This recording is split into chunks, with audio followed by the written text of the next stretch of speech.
Salut à tous, aujourd'hui on se retrouve pour le résumé de la compétition Kharkiv Open 2023 qui a eu lieu la semaine passée d'où sort cette vidéo. Bon alors c'était pas folichon cette compétition, il n'y a rien eu d'exceptionnel, quelques paires mais qui ne bougent pas vraiment parce que ça se joue à quelques centièmes près. Je ne vais pas vous résumer cette compétition par ordre chronologique mais plutôt par ordre d'attrait, donc on va finir par le 3x3 et on peut tout de suite commencer avec le Scube. Alors sur le Scube il n'y a aucun pair, ni en AVG ni en single. J'ai commencé mon AVG avec un 10.72, j'ai ensuite enchaîné avec un 10.68. Ensuite on a un DNF, je pensais l'avoir fini parce que j'étais d'un angle où on le voyait fini, mais en fait pas du tout. Il restait encore un algo à faire. Ensuite j'ai fait un 16.14 qui va donc compter parce que du coup j'ai fait le DNF. Et j'ai fini avec un 15.48. Donc la fin de l'AVG est assez miteux alors que ça partait sur un PR. Pour rappel, mon PR en AVG c'est 11.24. Bon là j'ai fait 14.11, c'est vraiment éclaté. Et mon single c'est 10.68. Ensuite on passe au Pyraminx, donc là aussi aucun PR. Je me suis même pas qualifié en finale. J'ai commencé avec un 12.63, ce qui est vraiment pas fou. Ensuite j'ai fait un 10.24, ensuite un 9.50, ensuite j'ai encore fait un 10.54, et j'ai fini avec le meilleur single, un 7.52. Donc ça n'a vraiment rien d'exceptionnel, ça me fait un AVG au-dessus de 10, ça fait 10.09 d'AVG, et je considère qu'au-dessus de 10 secondes c'est vraiment pas ouf pour moi. Je fais des petits efforts quand même. Déformé, pourquoi il y a une paire? Non, c'est Popo qui me déforme. Il y aura peut-être la paire, celle-là, là. Peut-être, c'est pas sûr. Ça va être random, je te le dis.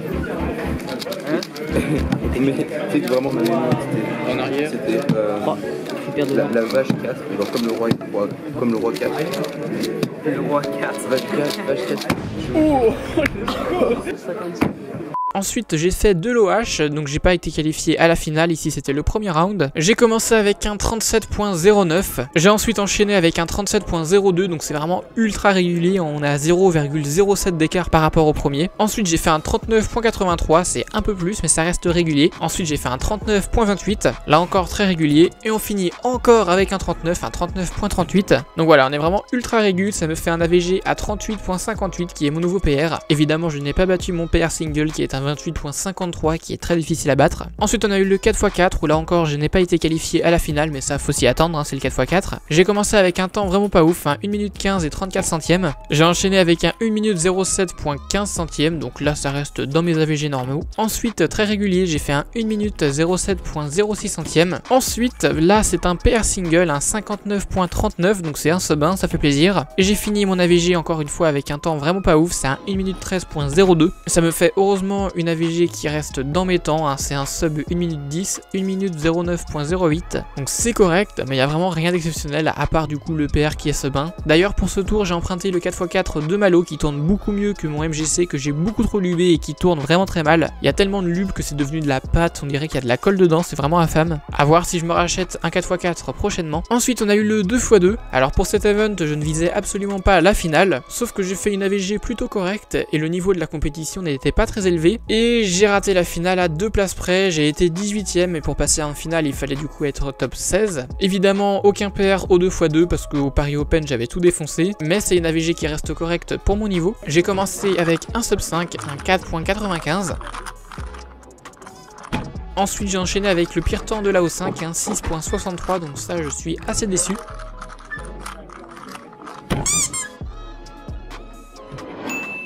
Ensuite j'ai fait un 6.37, donc c'est un 6 qui compte, c'est assez dommage.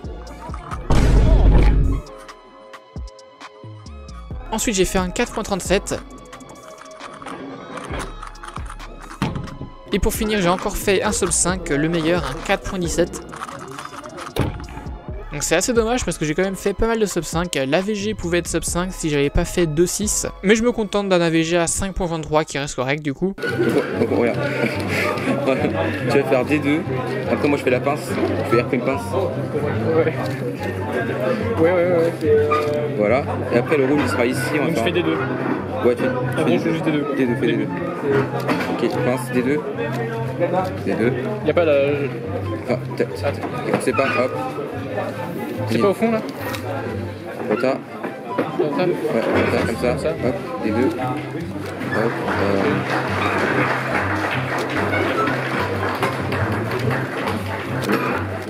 monte, ouais, hop. Non. Ah oui, tu fais la FD de la... Non. Maxime. Non, hop. Maxime. Oui. Oh le génie.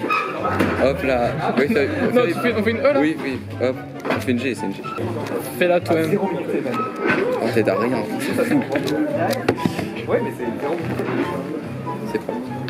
Et on finit avec le 3x3 et là je suis content parce que j'ai été qualifié au deuxième tour. Vraiment toutes les compétitions passées j'arrêtais pas de fail, je faisais des AVG à 20 et du coup je ne passais pas. Et là je me suis fail à cet AVG là, mais vu que c'était top 75 je suis quand même passé. J'ai commencé avec un 18.78, donc bien sûr c'est éclaté, mais j'espérais pouvoir me sauver en faisant des bons temps ensuite. En effet j'ai fait un 15.28, donc ça partait pour un PR. J'ai enchaîné avec un 15.82, là aussi ce PR AVG, donc du coup normalement ça passait très bien. Ensuite j'ai fait un 12.51, là très content, PR2 derrière mon 12.19 que j'avais fait au Kharkov Open 2022. Donc là j'étais vraiment ultra content, c'était quasiment PR assuré.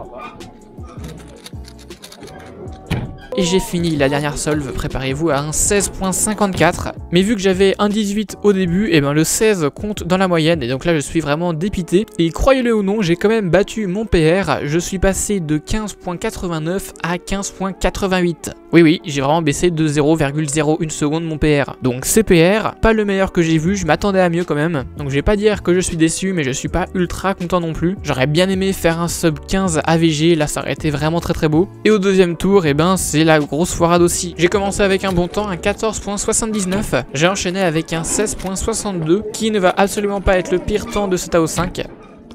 Ensuite j'ai fait un 15.44, là encore c'est mon niveau. Et ensuite j'ai fait un 19.71. Donc là plutôt déçu, mais j'espérais pouvoir me sauver à la dernière solve. Et bah du coup j'ai fait 19.65, ce qui ne sauve absolument rien. Ça me fait une AVG à 17.24. Donc c'est vraiment au-dessus de mon AVG moyen, donc c'est assez nul. L'avantage c'est que cette compétition a été un petit peu foireuse. J'ai fait quelques PR, mais ça se joue à quelques centièmes près. Donc du coup ça m'a un peu énervé. Et je vous rassure, cette fois-ci je vais me mettre à fond au 3x3. Le but c'est vraiment de tryhard. Cet été je vais tenter de finir d'apprendre la méthode CFOP parce que c'est toujours pas fait. Et puis on verra bien, normalement je crois qu'il y a un GST Open comme tous les ans qui va s'organiser en septembre-novembre. Rien n'est annoncé, mais je pense que ça va être le cas, en tout cas j'espère. On compte sur Maxime pour l'organiser. Comme vous avez pu le voir, c'était pas une compétition incroyable, mais c'était quand même sympa de pouvoir revoir du monde. En tout cas cette vidéo touche à sa fin, j'espère qu'elle vous aura plu. Si c'est le cas, comme d'habitude, n'oubliez pas de mettre un like, un commentaire si vous avez quelque chose à me dire, et puis si c'est pas encore fait, de vous abonner. Allez, salut!